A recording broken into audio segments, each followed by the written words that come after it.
to Mirrorlost Mondays. This is the third installment, and I'm actually a day late now. It's actually Tuesday, but all good. Sometimes life does get in the way. Today I want to have a bit of a discussion about the actions that you can do in combat. So I'm going to talk first about how combat actually works, and then we'll branch off into some of the tactical decisions that are available and creatable by player characters. So first of all, talk a little bit about how offense works. So basically you have three ways of attacking enemies. So you have melee, ranged, and magic attacks. Magic obviously is branched off into all different types of magic. So you've got fire and water and air and earth and light and all sorts of different magic types. There's lots out there, 15 in total, and all of those can be used to attack people with magic. And so at the start of the game, when you're making a character, you have characteristics that determine what score you need to roll under to succeed on an attack. Now, your score is called a target number, and your target number can be changed, can be affected by things in combat, can be affected by how you attack, whether you attack with, defensively or offensively. All sorts of things affect your target number. Now, in the game of Mirrorlost, there is also a thing called a maximum roll. So maximum roll is the highest number that you need to roll in order to be able to actually hit someone successfully. The target number is different to the maximum roll. Every number between the target number and the maximum roll, that array allows what's called a glancing hit. And a glancing hit isn't anywhere near as good as a normal hit, but it means that people have a much higher chance than in a lot of games to actually do something in combat. So in Mirrorlost, there's always a 75% chance to hit at any given time. So 75 and under always hits on your dice, but basically it is a glancing hit from 75 all the way down to whatever your target number is, which is determined by your characteristic. So hopefully that is understandable. I'm just scrolling down here and looking at a number of things, seeing what we need to actually go through.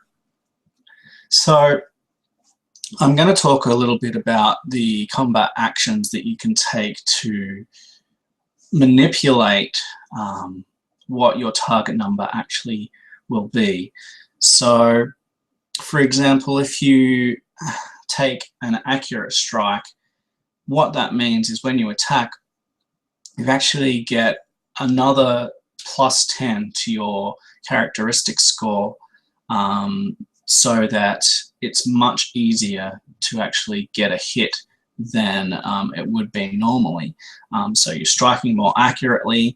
It's like 10% extra ability to be able to hit. And what happens with an accurate strike is, because you are focusing on being accurate, you take a penalty to your defense for that round.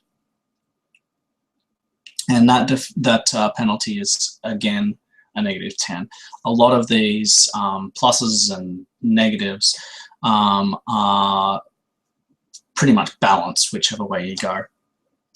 So an all-out attack, you actually get 20% instead of 10, but it means that you can't actually defend for that round. You focus totally on hitting the enemy hard, and so it's much easier to hit, 20% easier, but means you can't actually defend for that round.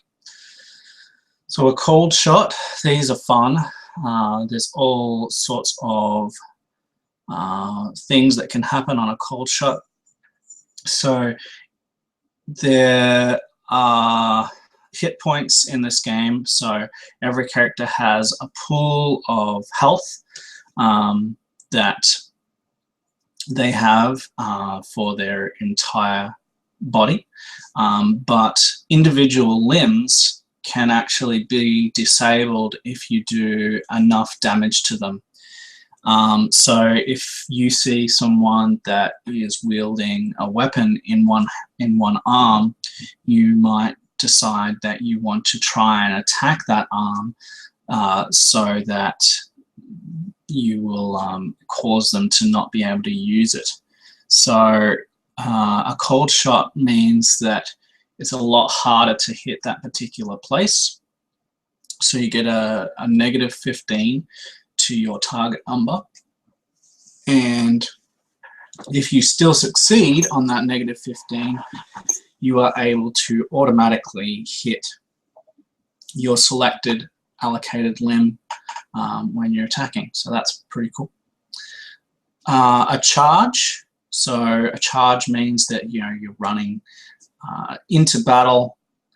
It means that you have to actually move, and you get +10, so a 10% extra chance to actually hit the enemy because you're running in, specifically aiming at them, and you can actually take an extra attack action. So it's basically, it's 2 attacks when you're charging in. A defensive strike means that it's a little bit harder to hit, so 10% harder to hit. You get a -10 to your attack, but you do get a +10 to your defense for that entire round. So it's much easier to defend blows from coming into you. A disarming attack is obviously a little bit harder. You get -20 to your attack target number, and if you manage to still hit, the enemy will drop the weapon in their targeted hand, which is always good if they've got something really nasty. Excuse me. A full defense is kind of the reverse to a full attack. So basically you're imposing a disadvantage on enemies. Enemies get a -20 to attack you, but you cannot attack. So whatever they're rolling, they get -20 to actually manage to land a blow on you. A guarded attack.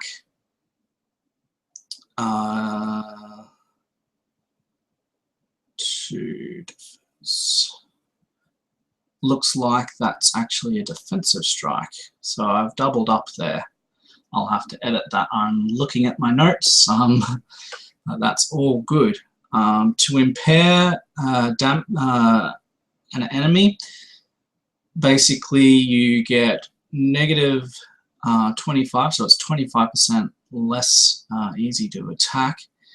But when you do, you stagger an enemy 1 per damage you deal. So if you deal 4 damage, you're staggering them by 4. Now, the ramifications of this are massive. I will talk about stagger in just a moment, and you'll be able to really get a good idea of how brutal that is in this game.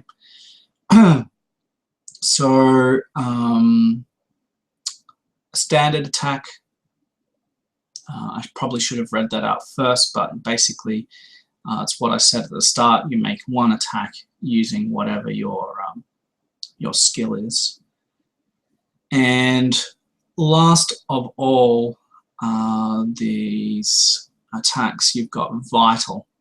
So Vital is you attack, you take a -30 penalty to your target number, but if you actually hit, it's automatically a critical hit, and critical hits can be fairly devastating in this game.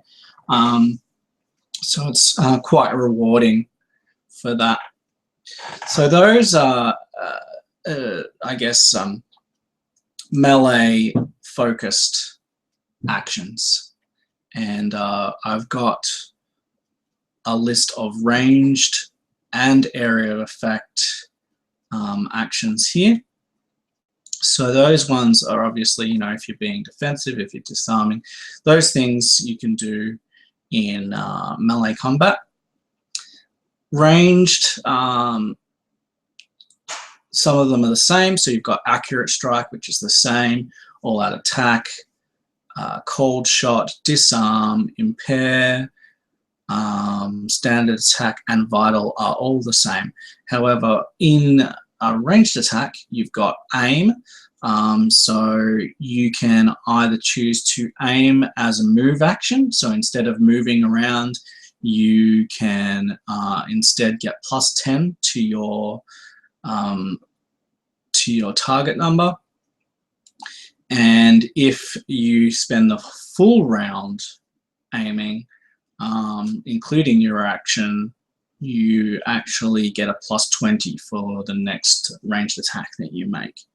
So it's it can be quite an advantage.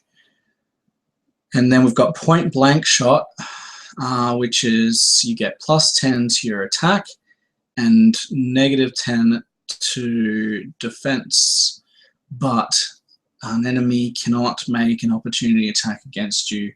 Now, normally, if you are in melee range with a ranged weapon and you're trying to shoot someone, then they will get an opportunity attack against you. So negating that is quite handy. So area of effect actions are quite different to the other types. So I've only got a couple of those so far. So we've got intensify, which reduces the area of effect range by 1 square. So it actually means that you're bringing in the template, I guess, closer to you, but you're also receiving +10 to hitting anything in that area. So it means it's much easier to hit things, but the area is smaller. You've got the extend attack action, which increases the area of effect range by 1 square. Whatever the template is, it goes 1 square further, which is 1 meter, or 5 feet, whichever way you look at it. And you're receiving -10 to attack target number for that, because you're increasing the area, but you're reducing your chance to hit. You can isolate, so 1 square, or one, so it's a 5 foot or 1 meter square in your entire area is not affected by your attack. So you might have 5 squares or 5 meters that are affected and 1 square that isn't. So basically you can, instead of potentially harming your party members, the other people around you, you can isolate that square and say that square is safe, this person is safe from this particular area of effect. And finally we have shape.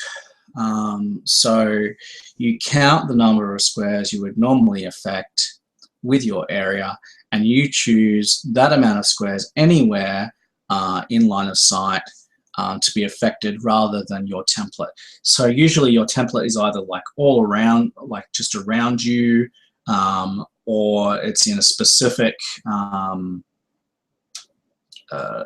direction. But with shape, you can actually count how many squares you would normally hit. and say, instead of this particular template, I'm actually going to hit wherever I want, as long as I can see all around me in any direction. So it's quite useful. As far as move actions go, there are a number of different ones. So you can break off from melee, so disengage sort of thing. You can feint, so that instead of moving, you can make an opposed test, and if you win, the enemy actually can't defend your attack, so you're sort of making I guess you're distracting them. You can jump, run, you can stand up as your movement, and then still move half of your number of squares, half the amount of movement. You can mount an animal, and you can move from cover to cover as well, which means that while you're doing that, it's a tactical advance. So it's sort of like a commando role sort of thing. So you maintain the cover while you're actually moving, which can be very useful. So finally, in combat actions, at this point in time anyway, we've got some miscellaneous ones. So you've got delay, which basically means that you declare a trigger, and until that trigger occurs, nothing happens, and then when that trigger happens, then you actually launch whatever you were going to do. So it's just a matter of waiting to see what happens, and then launching your attack or defense. So every round, a character normally has one chance to defend. I'll explain in a little bit stagger as I suggested, and what that does. But yeah, you have one chance to defend a single attack, usually, unless you choose to stagger yourself. So yeah, you can defend. You can meditate. So once per encounter, as long as you are not adjacent to an enemy, you can remove all stagger. So you're sort of centering yourself, and you're getting rid of however much stagger you had, and sort of refreshing yourself to push yourself further through the battle. You can only do that once. You can ready, reload, and use a skill. So those are all things that you can potentially do in a standard round. And there's a lot there. Mirrorlost is actually quite a tactical game. The magic is very tactical as well, where you're placing things and what you're doing and how you're affecting enemies and allies, and imposing conditions upon people, and all sorts of things that I'll talk about more in future videos. But I do just want to cover one more thing in this video, which is stagger. I've been promising to explain stagger a little bit, so I'll do that. So every character at the start of the game gets a D6, and this D6 helps to count stagger. So at the start of combat, you're holding your D6. It's not counting at the start. Whenever you take your first action, your first round, at the end of that round, you're placing the D6 on the table, and you put it on the number 1.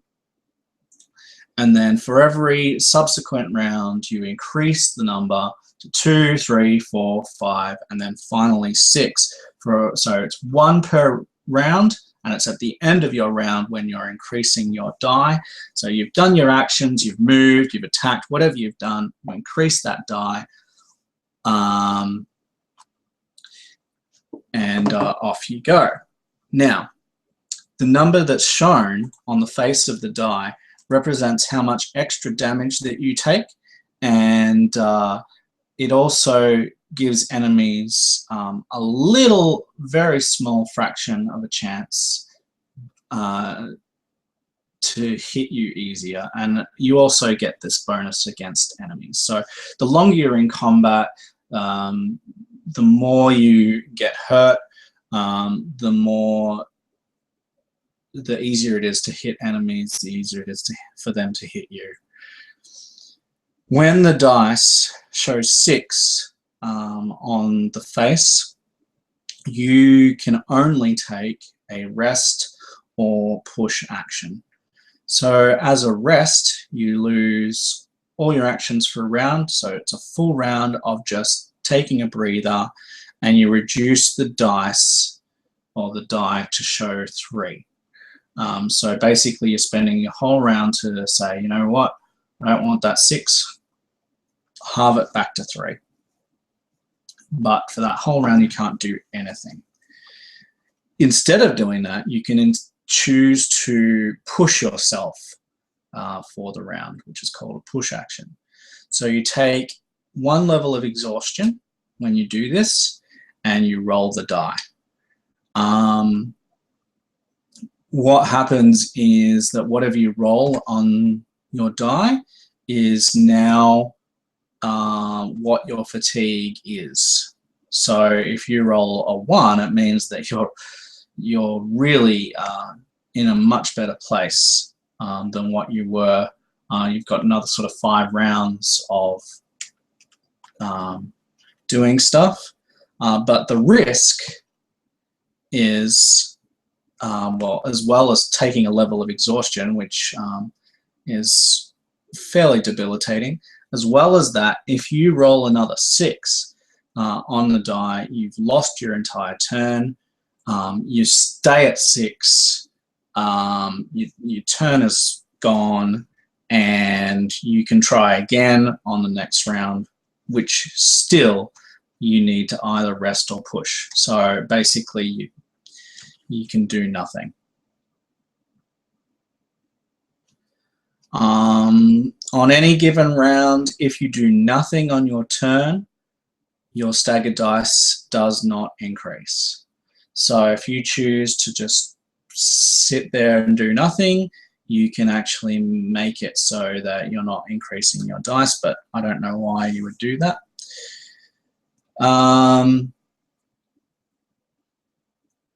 So exhaustion stays with you until you take an extended rest, which is an entire night's sleep. If you do not take standard action, yes, we've said that. Once an encounter. Okay, so yeah,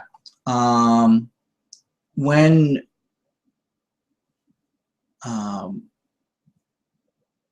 you drop an enemy to 0 health, i.e. you're knocking an enemy out or killing them outright, once an encounter, you can then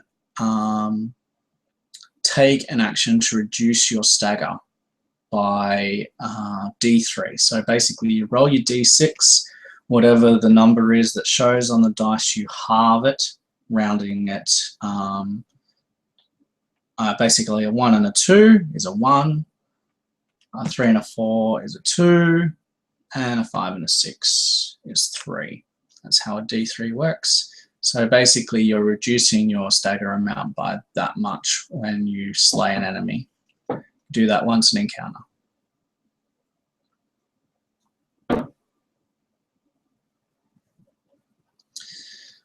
So this is called an escalation die. That's the D6. That's what it's called.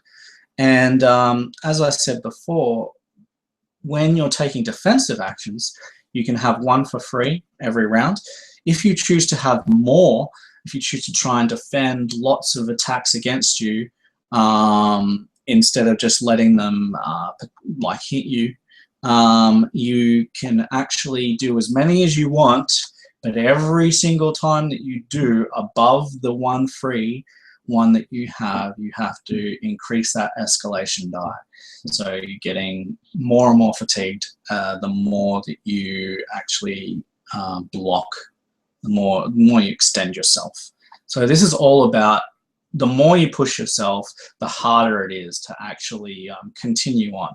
So it's an attempt to be, I guess, semi-realistic in the sense that in battle, it does take it out of you. It gets harder.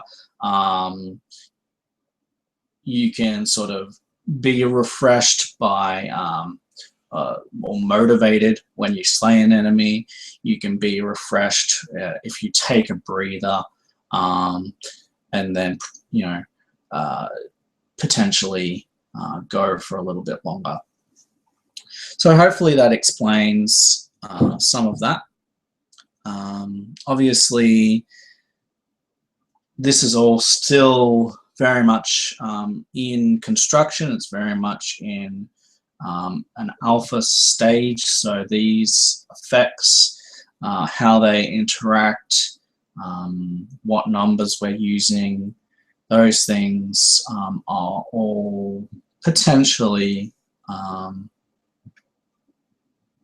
going to change, but for the moment that's the way it is. I think that that's probably enough for this video. I've talked a little bit about offense, about how it changes your target numbers in battle. I've talked a little bit about stagger and fatigue. I want to touch on what you can do when you are defending, and then I'll actually leave this this video where it is. I'm sorry that this video is a little less scripted than the others, but it's one of those things that you can sort of have a bit of a discussion. It's a little less formal, and I felt that it might be better this way. So maybe if you even want to give your feedback on what's better, whether it's better to be scripted or to just talk it through, that would be great feedback. But there's 3 types of defense. So there's blocking, aegis, and evasion. So blocking, obviously you need something in your hand to be able to block an attack.